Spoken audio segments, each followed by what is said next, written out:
No início do século XVII, o estudo da natureza se baseia na observação de fenômenos, em inglês, que procuravam explicar tais fenômenos.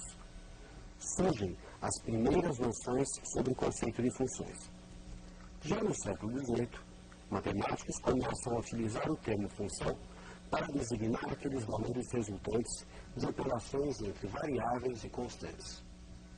Na física, durante o movimento de um corpo em queda livre, a velocidade é função do instante de tempo considerado. Na química, o volume ocupado por uma dada massa gasosa é a função da temperatura em que se encontra. Na economia, o lucro obtido por uma empresa é a função do custo que ela tem na mercadoria. O conhecimento das funções que regem esses fenômenos permite que se façam previsões e correlações entre as variáveis envolvidas. Iniciaremos o estudo das funções analisando os seguintes tópicos. Observe: o conceito de par ordenado, a definição de produto cartesiano, o que vem a ser uma relação binária e a definição de aplicação ou função. Par: todo conjunto formado por dois elementos. Na teoria dos conjuntos, a ordem não importa, e o conjunto formado pelos pares 1, 3 é igual ao conjunto formado pelos pares 3, 1, pois possuem os mesmos elementos. No entanto, existem situações onde os elementos devem ser apresentados numa certa ordem. Observe o sistema. 2x mais y é igual a 5, e x menos y é igual a menos 2. A solução desse sistema é um par xy igual a 1, 3, isto é, x igual a 1 e y igual a 3, nesta ordem. O par ordenado 3, 1 não é a solução desse sistema. E o par 1, 3 é diferente, portanto, do par 3, 1. Geometricamente, marcando 1 no eixo x e 3 no eixo y, temos a representação geométrica da solução do sistema. Um ponto. Observe que o par 3 tem uma outra representação, um outro ponto. Você aprendeu as operações de união, intersecção e diferença de conjuntos. Vamos definir agora uma nova operação, o produto cartesiano de A por B. Observe os conjuntos. Conjunto A, formado pelos elementos 1, 2, e o B, formado pelos elementos 11, 12 e 13. Que pares ordenados podemos formar tomando-se um ponto em A e outro em B? Tomando-se um elemento em A e outro elemento em B. São eles: o par 11, 12, 13, se partirmos do elemento 1. 11, 12, 13, se partirmos do elemento 2. Esse conjunto de pares ordenados é o que a gente chama de produto cartesiano de A por B. Portanto, o produto cartesiano nada mais é do que um conjunto formado por pares xy, pares ordenados, onde o x pertence a A e o y pertence a B. Retomando o exemplo, vamos construir dois subconjuntos a partir do produto cartesiano. Observe. O subconjunto R1, formado pelos pares 1, 11 e 2, 12, pares onde o y é igual ao x mais 10 unidades. E um outro subconjunto, R2, formado pelos pares 1, 11, 1, 12 e 1, 13, pares onde o x é igual a 1.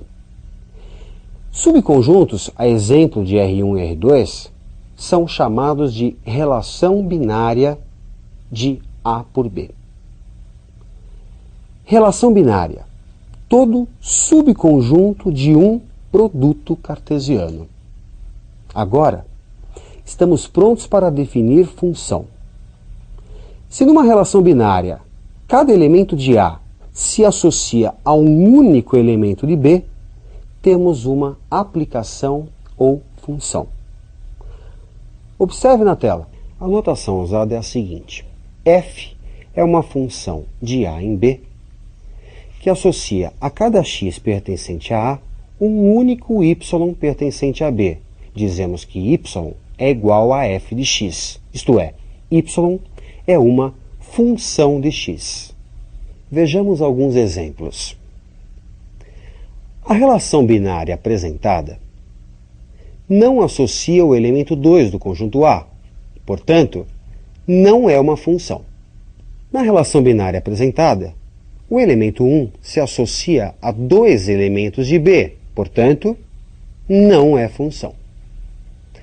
Já na relação binária apresentada, cada elemento do conjunto A se associa a um único elemento de B. Trata-se de uma função. Uma função que associa a cada x de A um y em B, que é igual a x mais 1. Conjunto A, o conjunto de partida das setas, é o domínio de definição da função. O conjunto B, conjunto de chegada das setas, é o contradomínio de f. Os elementos 2 e 3, que se associaram a elementos de A, formam o conjunto imagem. É o caso do 3, que é a imagem de 2 pela f. Bem, vamos realizar alguns exercícios para ajudá-lo a fixar esses conceitos. Dado os conjuntos A formado pelos elementos 2, 3 e 4 e B formado pelos elementos 1, 2, 3, 4, 5 e 7, determinar a relação binária f formada pelos pares x, y, tal que o y é igual a 2x menos 1. O esquema de flechas para f, o domínio, o contradomínio e o conjunto imagem de f. Bem, representando os conjuntos através de seus diagramas de Euler e como a função tem uma lei que é dada por y igual a 2x menos 1, para x igual a 2, conjunto A, a função associa a um y igual a 2 vezes 2 menos 1, 4 menos 1, 3. Já para x igual a 3, a função associa um y que é igual a 2 vezes 3 menos 1, 6 menos 1, 5. Para x igual a 4, y é igual a 2 vezes 4 menos 1, 8 menos 1, 7. Conjunto A, conjunto de partida das setas, é o domínio da função. Conjunto B, conjunto de chegada das setas, é o contradomínio de f.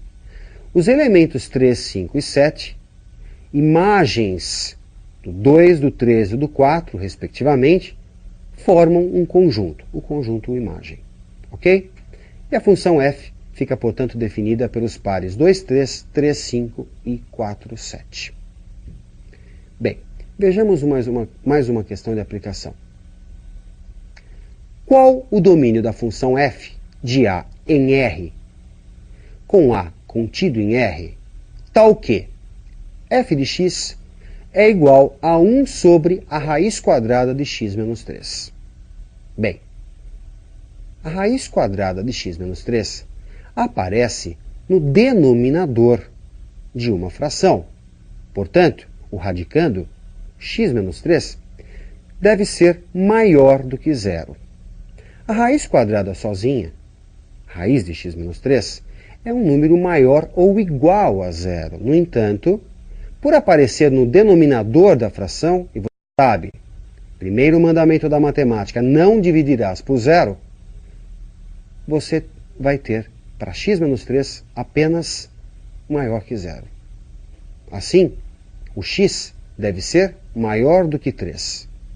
E o domínio da função, o conjunto A, é formado por todo elemento real, todo x pertencente a R, tal que x maior que 3. Questão com muita frequência nos vestibulares, vejamos um último exercício. Qual dos gráficos a seguir não pode representar uma função? Bem, vamos dar uma passada no texto na aula. Função. Quando a cada elemento de um conjunto A se associa um único elemento em B. Graficamente, verificamos se é uma função, traçando-se uma vertical. Se essa vertical encontrar o diagrama em apenas um ponto, trata-se de uma função. Vamos voltar ao exercício. O primeiro gráfico é representado por uma reta. Ao traçar uma vertical, o que você percebe? Que ela vai tocar o diagrama, a reta, sempre num ponto. Esse diagrama, essa reta, representa uma função. Nós vamos ver mais para frente que trata-se de uma função de primeiro grau. Bom, você deve estar vendo agora um novo diagrama que lembra bastante os diagramas de mudança de estado, sólido para líquido ou líquido para gasoso, que você vai ver na física. Também nesse caso, traçando-se uma vertical, o que se nota é que ela encontra o gráfico sempre em um ponto. Portanto, isso pode representar uma função. Vamos a um terceiro caso. Bem, esse gráfico lembra muito uma parábola, só que a concavidade voltada para x. Neste caso, ao traçarmos uma vertical, o que acontece? Ela encontra o gráfico em dois pontos. O que está acontecendo? Cada x está se associando a dois y. Portanto, esse gráfico não pode representar uma função. Ele representa apenas uma relação, mas não uma função. Por fim, esse último diagrama, traçando-se uma vertical, a gente nota que vai encontrar o gráfico sempre num ponto. Esse diagrama pode representar uma função. Muito bem. Pela importância desse assunto, que é utilizado tem aplicação em várias áreas do conhecimento, você sempre vai encontrar questões, é tópico obrigatório nos vestibulares. Muitas vezes mais de um exercício, 2, 3 exercícios num mesmo vestibular, ok? Portanto, treine bastante essa matéria que ainda será assunto de algumas aulas. Bons estudos e até a próxima.